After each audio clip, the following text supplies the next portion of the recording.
नूह के पुत्र जो शेम, हाम और येपेत थे, उनके पुत्र जल प्रलय के पश्चात उत्पन्न हुए। उनकी वंशावली यह है। येपेत के पुत्र गोमेर, मागो, माय, यावान, तुबल, मिशेक और तीरास हुए। और गोमेर के पुत्र आशकंज, रिपत और तोगरमा हुए। और यावान के वंश में एलिशा और तरशीश और कित्ती और दोदनी लोग हुए। इनके वंश अन्य जातियों के द्वीपों के देशों में ऐसे बंट गए कि वे भिन्न भिन्न भाषाओं, कुलों और जातियों के अनुसार अलग अलग हो गए। फिर हाम के पुत्र कूश और मिस्र और फूत और कनान हुए। और कूश के पुत्र सबा, हवीला, सप्ता, रामा और सबूत का हुए। और रामा के पुत्र शबा और ददान हुए।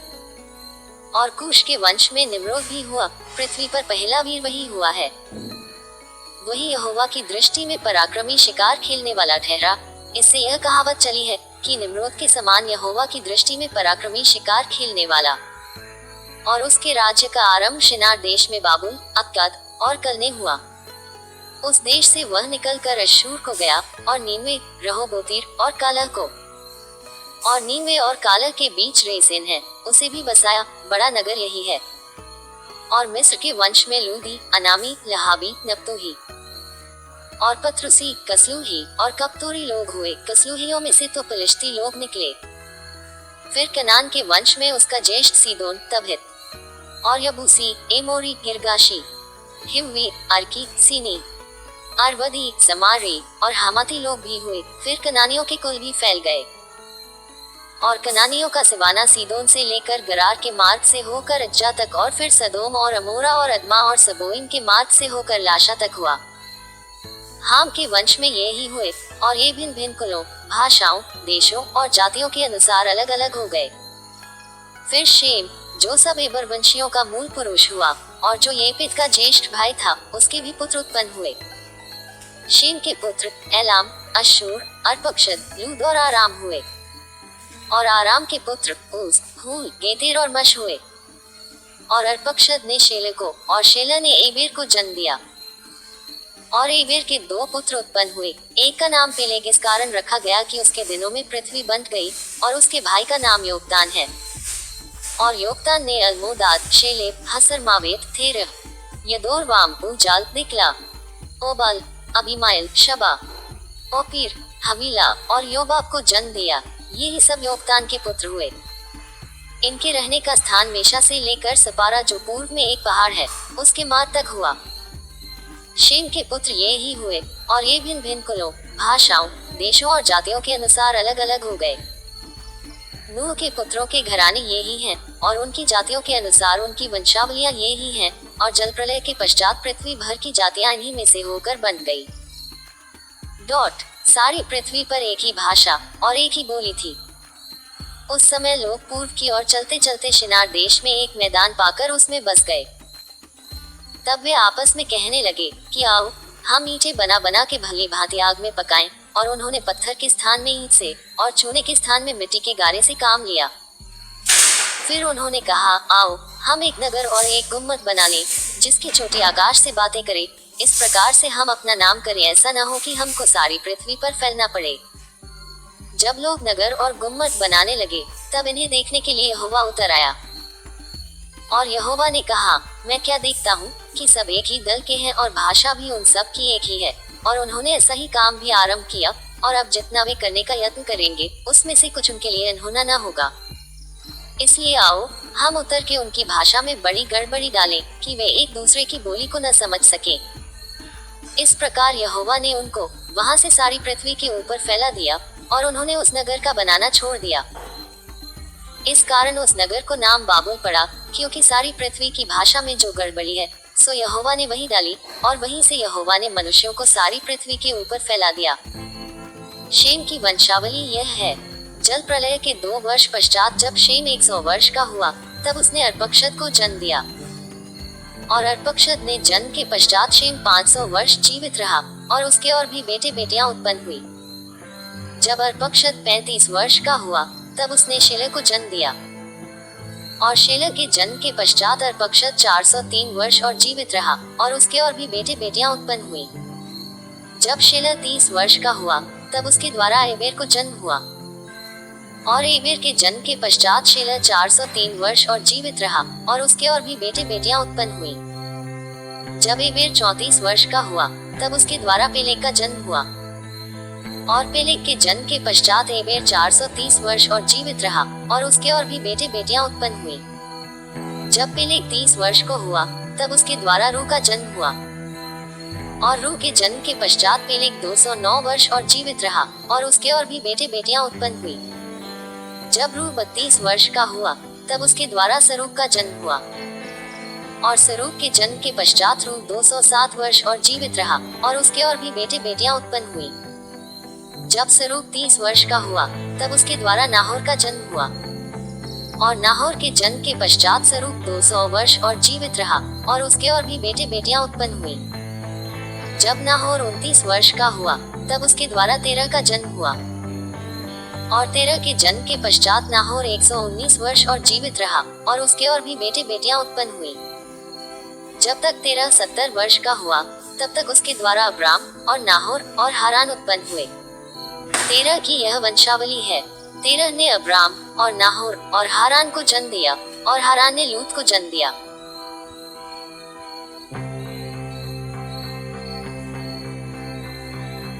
और हारान अपने पिता के सामने ही कसदियों के ऊर नाम नगर में, जो उसकी जन्मभूमि थी, मर गया। अब्राम और नाहोर ने स्त्रियां ब्याह ली। अब्राम की पत्नी का नाम तो सारै और नाहोर की पत्नी का नाम मिल्का था। यह उस हारान की बेटी थी, जो मिल्का और इसका दोनों का पिता था। सारै तो बांझ थी, उसके संतान न हुई। और तेरह अपना पुत्र अब्राम और अपना पोता लूत, जो हारान का पुत्र था, और अपनी बहू सारै, जो उसके पुत्र अब्राम की पत्नी थी, इन सबों को लेकर कसदियों के ऊर नगर से निकल कनान देश जाने को चला, पर हारान नाम देश में पहुंचकर वहीं रहने लगा। जब तेरह 205 वर्ष का हुआ, तब वह हारान देश में मर गया। यहोवा ने अब्राम से कहा, अपने देश और अपनी जन्मभूमि और अपने पिता के घर को छोड़कर उस देश में चला जा, जो मैं तुझे दिखाऊंगा। और मैं तुझसे एक बड़ी जाति बनाऊंगा, और तुझे आशीष दूंगा, और तेरा नाम बड़ा करूंगा, और तू आशीष का मूल होगा। और जो तुझे आशीर्वाद दे, उन्हें मैं आशीष दूंगा, और जो तुझे कोसे, उसे मैं शाप दूंगा, और भूमंडल के सारे कुल तेरे द्वारा आशीष पाएंगे। यहोवा के इस वचन के अनुसार अब्राम चला, और लूत भी उसके संग चला। और जब अब्राम हारान देश से निकला, उस समय वह 75 वर्ष का था। सो अब्राम अपनी पत्नी सारै और अपने भतीजे लूत को, और जो धन उन्होंने इकट्ठा किया था, और जो प्राणी उन्होंने हारान में प्राप्त किए थे, सबको लेकर कनान देश में जाने को निकल चला, और वे कनान देश में आ भी गए। उस देश के बीच से जाते हुए अब्राम शकेम में, जहाँ मोरे का बांज वृक्ष है, पहुंचा। उस समय उस देश में कनानी लोग रहते थे। तब यहोवा ने अब्राम को दर्शन देकर कहा, ये देश मैं तेरे वंश को दूंगा। और उसने वहाँ यहोवा के लिए, जिसने उसे दर्शन दिया था, एक वेदी बनाई। फिर वहाँ से कूच करके वह उस पहाड़ पर आया, जो बेतल के पूर्व की ओर है, और अपना तंबू उस स्थान में खड़ा किया, जिसकी पश्चिम की ओर तो बेतल और पूर्व की ओर है। और वहाँ भी उसने यहोवा के लिए एक वेदी बनाई, और यहोवा से प्रार्थना की। और अब्राम कूच करके दक्षिण देश की ओर चला गया। और उस देश में अकाल पड़ा, और अब्राम मिस्र देश को चला गया कि वहाँ परदेशी होकर रहे, क्योंकि देश में भयंकर अकाल पड़ा था।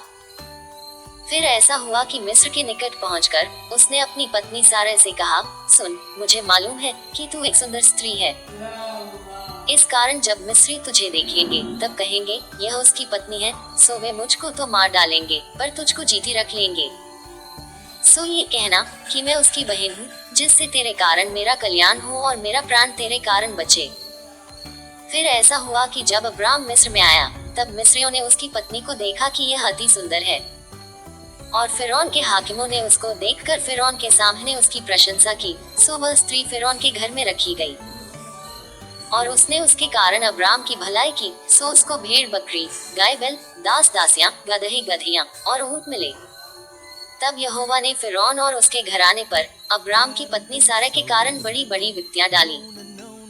सो फिरौन ने अब्राम को बुलवा कर कहा, तूने मुझसे क्या किया है? तूने मुझे क्यों नहीं बताया कि वह तेरी पत्नी है? तूने क्यों कहा कि वह तेरी बहन है? मैंने उसे अपनी ही पत्नी बनाने के लिए लिया, परंतु अब अपनी पत्नी को लेकर यहाँ से चला जा। और फिरौन ने अपने आदमियों को उसके विषय में आज्ञा दी और उन्होंने उसको और उसकी पत्नी को सब संपत्ति समेत जो उसका था विदा कर दिया। तब अब्राम अपनी पत्नी और अपनी सारी संपत्ति लेकर लूत को भी संग लिए हुए मिस्र को छोड़कर कनान के दक्षिण देश में आया। अब्राम भेड़ बकरी गाय बैल और सोने रूपे का बड़ा धनी था।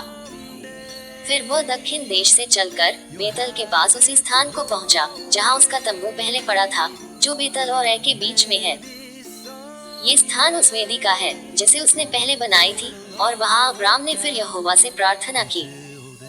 और लूत के पास भी जो अब्राम के साथ चलता था भेड़ बकरी गाय बैल और तंबू थे।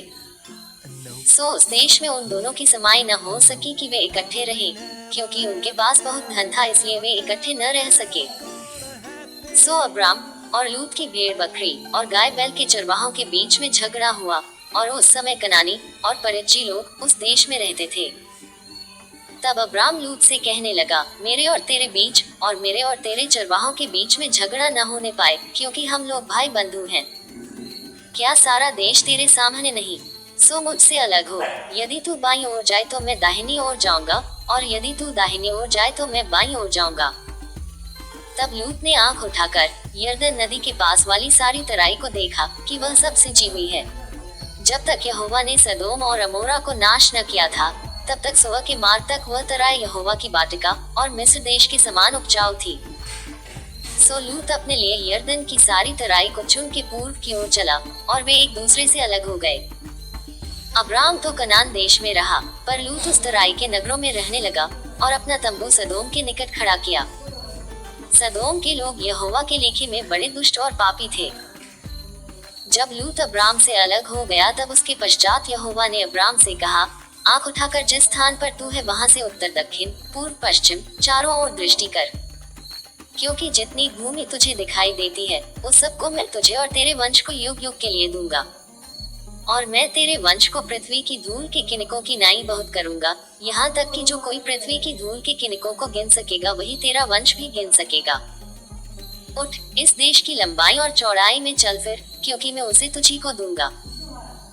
इसके पश्चात अब्राम अपना तंबू उखाड़कर मामरे के बांजों के पूरा बीच जो फुल हेब्रोन में बाइबल रीडिंग करवाऊंगा। सब्सक्राइब कर लेना, और हर एक दिन मेरा 2 वीडियो आएगा, वो वीडियो आप लोग देखना। आप लोग को बाइबल पढ़ने का जरूरत नहीं, आप लोग इसे सुन के अपना बाइबल का पूरा वचन याद कर सकता हो। इसलिए प्रभु यीशु का नाम से आप लोग को आमीन।